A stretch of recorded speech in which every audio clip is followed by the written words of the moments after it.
Si nous disions que la justice était exactement l'opposé du péché, nous aurions naturellement dit en un mot presque tout ce que l'on pourrait dire en ce qui concerne la justice. Le mot justice est inclusif. De même que l'iniquité englobe d'autres aspects du péché, ainsi la justice inclut d'autres notions. Il y a le mot sainteté par exemple, il y a le mot sanctification, il y a le mot consécration. Tous ces mots se retrouvent dans le mot justice. Qu'est-ce que cela signifie? Je suis certain que nous n'oublierons pas le mot péché. Il est décrit maintenant en lettres profondes, sombres et noires. Le péché et la rébellion, le péché et l'anarchie. Le péché est ce qui se libère du gouvernement de Dieu, le déloge de sa place et se permet de prendre l'alternative au lieu de Dieu. Évidemment, quand nous péchons, nous ne voulons pas consciemment dire cela.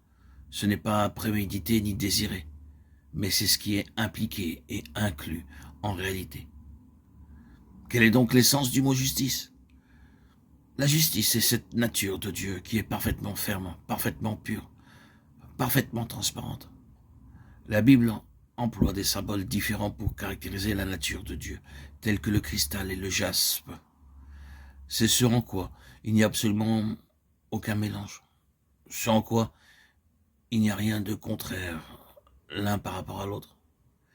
Car la Bible nous montre de façon parfaitement claire que le mélange ou la contradiction est ce que Dieu abhorre tout à fait. Dieu ne hait rien autant que le mélange, c'est-à-dire deux éléments contraires mis ensemble, deux royaumes différents mis en association, tous deux étant d'une constitution différente. Rappelons à ce sujet quelques types de l'Ancien Testament. Tu ne laboureras point avec un bœuf et un âne attelés ensemble. Tu ne porteras point un vêtement tissé de diverses espèces de fils, de laine et de lin réunis ensemble. Deutéronome 22, 10, 11. Ce sont deux domaines différents.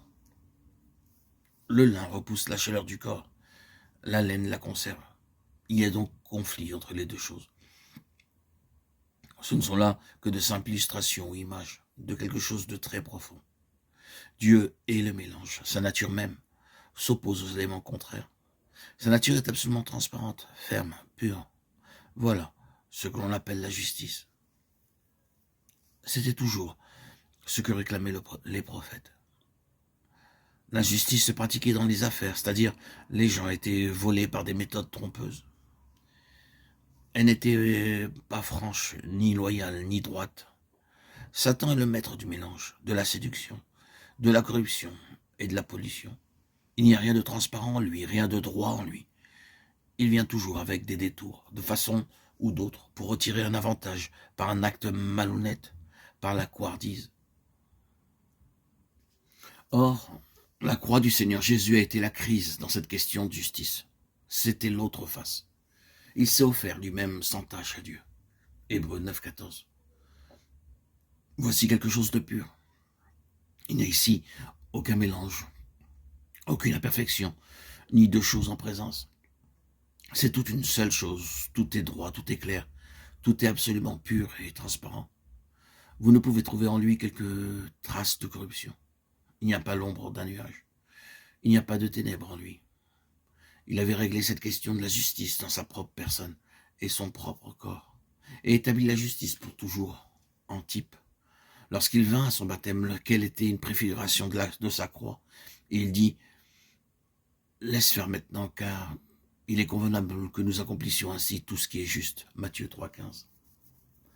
Il a donné satisfaction à Dieu au sujet de sa propre nature comme étant absolument pure. Quand Jésus a dit « Il est convenable que nous accomplissions ainsi tout ce qui est juste », Dieu répondit aussitôt et dit « Mon fils bien-aimé, en qui j'ai mis toute mon affection. » Il s'est offert lui-même sans tâche à Dieu. La question de la justice est réglée en lui dans la croix.